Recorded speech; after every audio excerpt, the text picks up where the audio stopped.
How about transport? Transport means we travel from one place to another are called means of transport. Example, bus, car, train, aeroplane, etc. There are three types of transport: land transport, water transport, air transport. Land transport. Examples are bicycle, car, motorcycle, bus, train, truck, etc.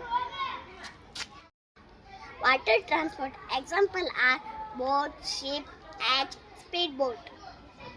Air transport. Examples are aeroplane, helicopter. Importance of transport. The different means of transport are very important for us because they help us to easily reach the school and work on time. They help us to go to the hospital in case of emergency.